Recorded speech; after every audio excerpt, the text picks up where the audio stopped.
All right, greetings students. Time for some extra help as you wish for how to draw organic structures. This may not be complex, but it may be worth talking it through. There are condensed structures and there are more detailed structures, and there are times when some are helpful and some are less helpful. A condensed structure is a shorthand way of representing things where we don't show absolutely every bond.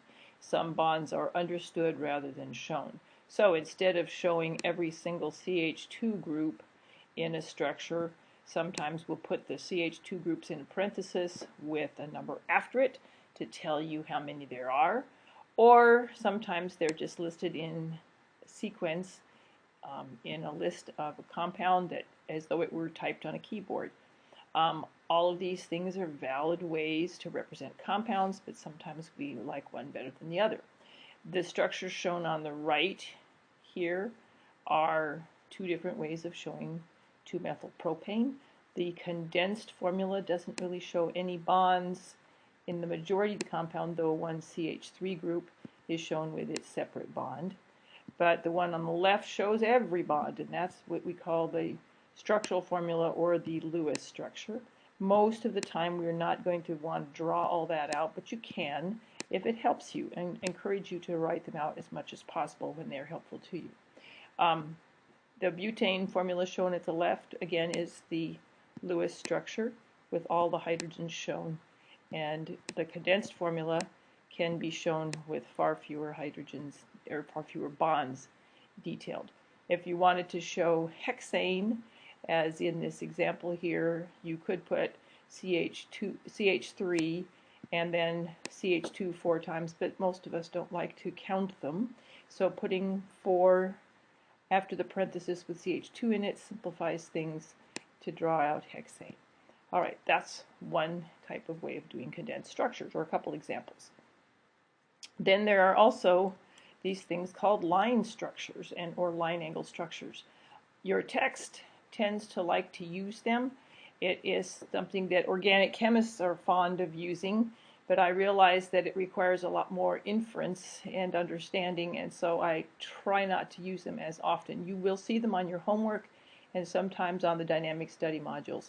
In these types of drawings, the carbon and hydrogen atoms are not shown, and you have to remember that the carbon is at the line ends and the corners, and then you infer that hydrogen fills in as needed so that every carbon has 4 bonds. In other words, the line structure shown at the left has carbons at the end of every bond, or every line, if you will, here, and then corners or intersections are also going to be carbons.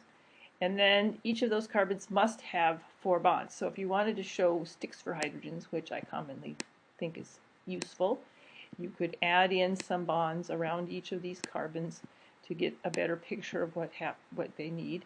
And so 4 bonds for each carbon means that you add 1, 2, or 3 to these different carbons in this particular structure. As a result, you can see that this would essentially be, I hope you can see, the same as the structure on the right, where you have 4 carbons in the main chain across the bottom, shown in a zigzag on the left but straight on the right, with a CH3 or methyl group at the top. And if you wanted to name this compound, you'd have to name it by its longest chain. We always like to practice naming. The longest chain is the 4 carbons are along the bottom for butane. Numbering the chain means that you'd like to start to put the lowest numbers for the branches, so I would begin numbering on the left, and so that puts the branch on carbon 2 out of the 4. The branch is called methyl, and the number for that where it's located is carbon 2, so if you wrote the complete name, this would be 2-methylbutane. So the name would be written all as one word if you were typing it on a keyboard. I just didn't type it or lay it out so that I could in this case. All right, then the shapes of organic molecules need a little bit of conversation, but not a lot. Hopefully this won't take too much to make sense. Each of the single bonds in alkanes will rotate freely, so you can have all kinds of ways to twist and bend a molecule into what are described as different conformations or conformers. And these different conformations are particular 3D shapes, and there are a variety possible for most of them. In general, if there's a way to make the molecule least crowded, that is most likely, but it doesn't mean that you won't see them drawn in all sorts of curious ways. Sometimes you're going to see representations of compounds that are really only different conformations, but they're actually the same molecule. So this diagram here for, again, this is that 4-carbon compound known as butane, shows curved arrows with around each of the bonds between the carbons. And so that infers that you can rotate between 1 and 2, between 2 and 3, between 3 and 4, and that would give you a variety of choices. So let's take a look at an example. Sometimes we'll see things that are conformers, not really isomers. All right, so here's an example that's not too sneaky, but it's worth a look. And we're trying to determine which of these structures are actually the same compound or in different conformations. A, B, C, and D. Pause the video or pause the recording as you consider your choices. So we want to decide what the best answer is. Either all three, only A and B, only A and C, only B and C. Well, I hope you paused it and now you came to a conclusion, but the answer really is that they are all three the same thing. Back up. There are 3 different representations of the butane.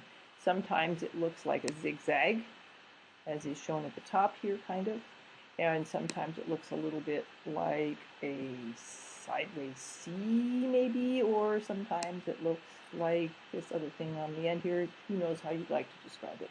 But each of those are different representations of the same thing. All right, that would be all I'd like to put in this particular recording. I hope that helps you as you understand shapes and drawing of organic molecules.